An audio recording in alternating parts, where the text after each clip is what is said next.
Hey you guys, it's Phil Finnegan. People are always asking me about how best to power their Centaur units. Obviously, very expensive units. Most people who didn't buy them back in the day had paid an awful lot of money for them. And they want to make sure that they're powering them safely, and I completely get that. So here's what I recommend. Um, I would recommend that you not use any kind of multi-tap power supply that offers switchable voltages for each of those taps, for a simple reason. The Centaur absolutely requires no more than 9 volts DC coming in. 12 volts will fry it, 15 volts will fry it, 18 volts will fry it. So I think using any kind of multi-tap power supply with switchable voltage is just asking for trouble.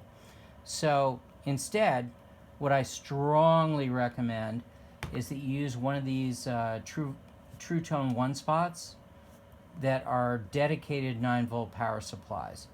The only problem is that these come with a so-called barrel plug on the end of the cable, and that barrel plug is not compatible with the outboard power jack on the Centaur.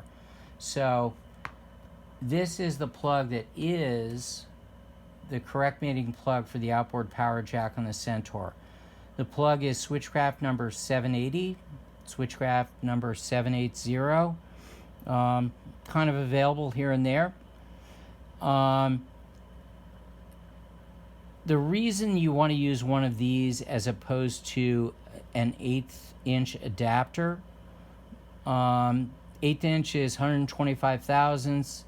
This proprietary switchcraft plug is 140 thousandths in diameter, so 15 thousandths larger in diameter.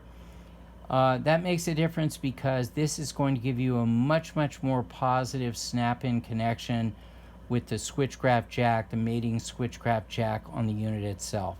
So the other one, a 125 thousandths adapter could work in a pinch, but I don't think it's going to be as reliable as most people would want.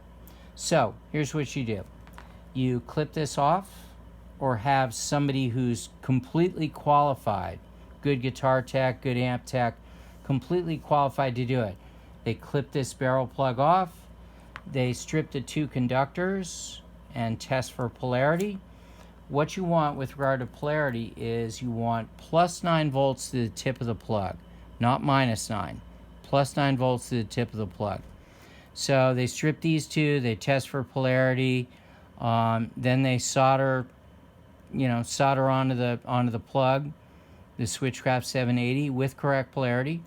Before any of that's done, they need to make sure that the this barrel of the jack, of the plug, and its insulating sleeve inside are on here before any soldering is done. Do the soldering, retest for polarity, screw this back on, maybe make sure again that polarity is correct and nothing bad's happening. And then I think you've got a completely reliable, goof-proof way to power your Centaur over the long haul.